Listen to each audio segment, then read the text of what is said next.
High dear students, আমি জয়দীপ দাস। তোমাদের প্রিয় এক্সাম কেয়ার ইউটিউব চ্যানেলে তোমাদের সকলকে স্বাগত। তো দেখো, আমরা আজকে ডিটেলসে তোমাদের সঙ্গে ডিসকাস করব যে এডিট উইন্ডোতে তোমরা কি কি এডিট করতে পারবে, কি কি এডিট করতে পারবে না। তোমরা হয়তো ফর্ম ফিল আপের সময় এই ভুলগুলি করে দিয়েছো, অলরেডি ভুলগুলি করে দিয়েছো। তো এডিট উইন্ডোর সময় এই ভুলগুলি তোমরা সংশোধন করতে পারবে কি না, না তোমাদের ফর্মটি পুরোপুরি রিজেক্ট হয়ে যাবে, সেই বিষয় নিয়ে আমরা আজকের এই ভিডিওতে ডিটেলসে ডিসকাস করব। তো বলে রাখি, এটাই তোমাদের লাস্ট সুযোগ, এটাই তোমাদের লাস্ট সুযোগ। এরপরে কিন্তু আর সুযোগ পাবে না তোমরা। তো মাথায় রাখবে, যা করবে এবার বুঝে শুনে করবে, না হলে তোমাদের ফর্মটি পুরোপুরি রিজেক্ট হয়ে যাবে। তো দেখো আমাদের অ্যাপ্লাই কতদিন চলেছে আগে দেখো। জিডিএস রিক্রুটমেন্ট 2024 শিডিউল 2, ভ্যাকান্ট কতগুলো রয়েছে?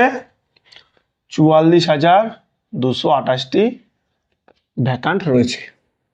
তো দেখো তোমাদের অ্যাপ্লাই কতদিন চলেছে, 15 জুলাই থেকে 5ই আগস্ট। এই তোমাদের এবারে ভাইটাল পয়েন্ট হলো এডিট উইন্ডো। তো এডিট উইন্ডো কদিন চলবে? মাত্র 3 দিন, অর্থাৎ 6 আগস্ট থেকে 8ই আগস্ট, 3 ডেজ। তো এখানেই বলে রাখি তোমাদের, দেখো এটাই তোমাদের লাস্ট অ্যান্ড ফাইনাল সুযোগ। এবারও তোমরা যদি ভুল করে দাও তাহলে তোমাদের সিলেকশন হবে, নাম আসবে, নাম্বার ভালো আছে, নাম আসবে, ঠিক আছে, দেন তোমরা ডকুমেন্ট ভেরিফিকেশন 100% রিজেক্ট হবে। তো এবার বুঝে শুনে অ্যাপ্লাই, বুঝে শুনে এডিট করবে। তো দেখো কি কি এডিট করতে পারবে। তো তোমাদের প্রথমেই বলে রাখি যে কি কি এডিট করতে পারবে না। ফার্স্ট তোমাদের ফোন নাম্বার, সেকেন্ড তোমাদের যে ইমেল রয়েছে, ইমেল, দেন তোমাদের রেজিস্ট্রেশন নাম্বার, এই তিনটি তোমরা কখনোই এডিট করতে পারবে না, এবং তোমরা কখনোই এডিট করতে পারবে না তোমরা। তো তাহলে তোমরা কি এডিট করতে পারবে? তো এডিট উইন্ডো খুললো কি জন্য? তোমাদের জন্য দেখো, তোমরা ফার্স্ট তোমাদের অ্যাড্রেস, সেকেন্ড তোমাদের মার্কস, থার্ড তোমাদের ডিভিশন,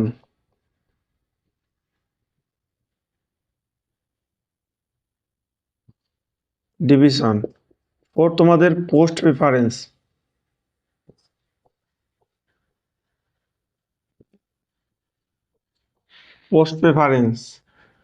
এবং লাস্ট তোমাদের যে ফোর্থ তোমাদের পোস্ট প্রেফারেন্স এবং তোমাদের ল্যাঙ্গুয়েজ।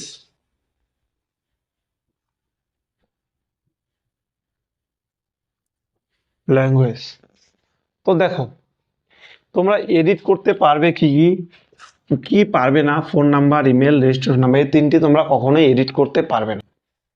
তো এখানে বলে রাখি, তোমাদের অ্যাড্রেস এডিট করতে পারবে।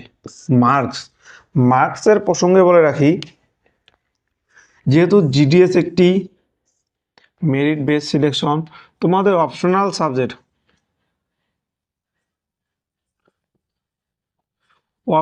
সাবজেক্ট যদি কারো না থাকে তাহলে সেখানে তোমরা অবশ্যই 0 নাম্বার দেবে, সেই ঘরটি ফাঁকা রাখবে না কখনো, এবং 100% নাম্বারও দেবে না। এবং এই প্রসঙ্গে বলে রাখি, তোমাদের মার্কসে অর্থাৎ বোর্ড মার্কশিটে যে সাবজেক্টে যে নাম্বার আছে সেই সাবজেক্টে সেই নাম্বারই দেবে, কোনো রকম বেশি বা কম দেওয়ার কোনো দরকার নেই, তাহলে কিন্তু তোমার রিজেক্ট হবে। এটাই তোমাদের শেষ সুযোগ। যদি তোমরা ভুলগুলি করে থাকো তাহলে এডিটে গিয়ে তোমরা এডিট করে নিতে পারবে এখনো। এবার তোমাদের দেখো আসছে ডিভিশন।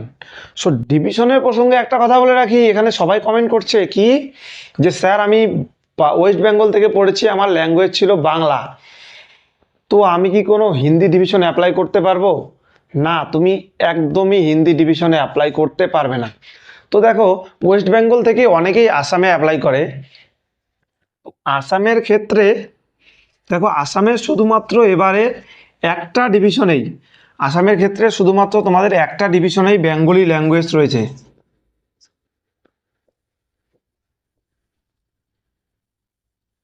আসামের ক্ষেত্রে তোমাদের একটা ডিভিশনেই শুধু বেঙ্গলি ল্যাঙ্গুয়েজ রয়েছে।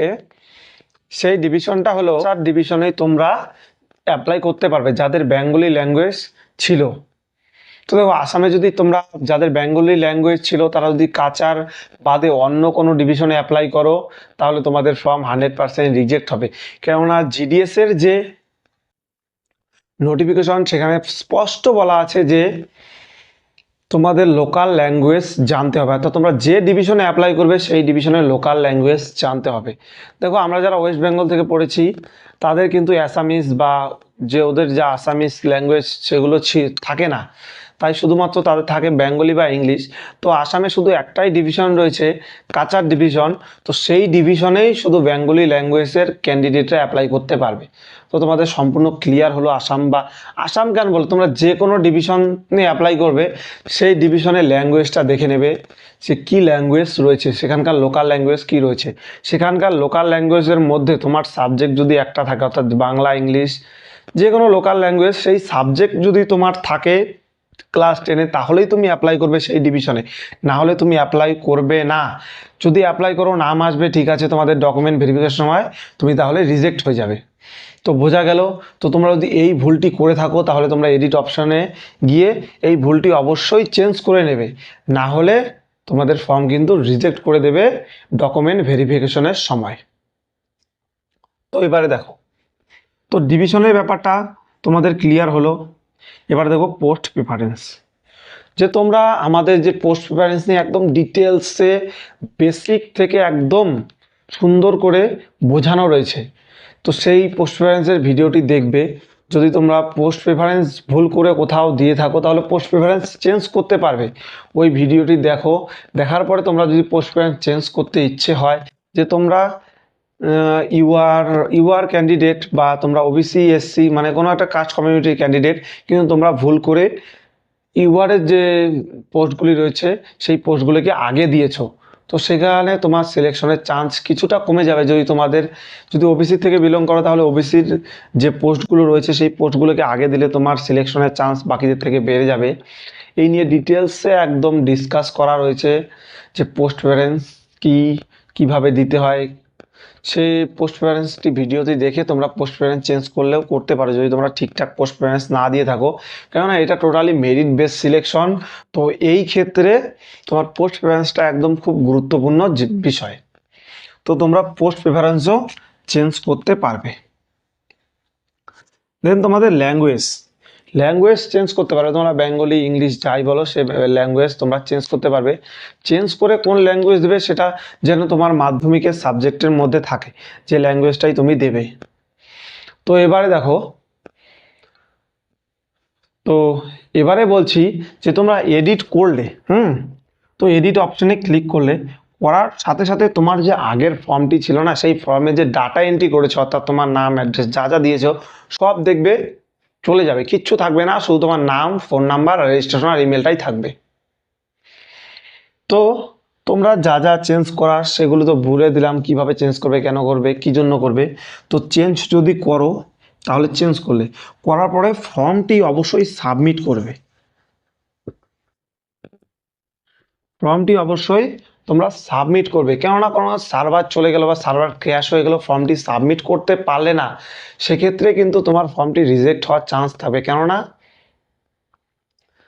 কেননা তোমার সফটওয়্যারের যে রয়েছে সেখানে দেখবে তুমি এডিট অপশানে ক্লিক করলেই তোমার যে ফর্মটি ফিল আপ করেছো সেগুলি সব ব্ল্যাঙ্ক হয়ে যাবে, আর তোমার নতুন করে আবার সে ফর্ম ফিল আপ করতে হবে। তো তাই বলছি, যদি এডিট অপশনে চলে যাও তোমরা, তাহলে তোমরা সেই ফর্মটি সাবমিট করবে। যদি সাবমিট না করো তাহলে তোমার কিন্তু সেই ফর্মটি রিজেক্ট হওয়ার চান্স থাকবে। তো এডিট উইন্ডো নিয়ে একদম যাবতীয় যা ডিটেলস ছিল সেগুলো সবই বলে দিলাম। তো আশা করি এডিট উইন্ডো নিয়ে তোমাদের আর কোনো রকম কনফিউজ থাকবে না। ভিডিওটি যদি তোমাদের ইনফরমেটিভ মনে হয় তাহলে আমাদের চ্যানেলটি সাবস্ক্রাইব করে বেল আইকনটি প্রেস করে দেবে। আমাদের এরকম ইনফরমেটিভ ভিডিও পাওয়ার জন্য, জিডিএস নিয়ে তোমাদের যে কোনো নোটিফিকেশন, যে কোনো ছোট থেকে বড় ডিটেলস এই চ্যানেলে ডিটেলসে ডিসকাস করা হবে। তো ভিডিওটি ভালো লাগলে লাইক, কমেন্ট, শেয়ার করবে। ধন্যবাদ।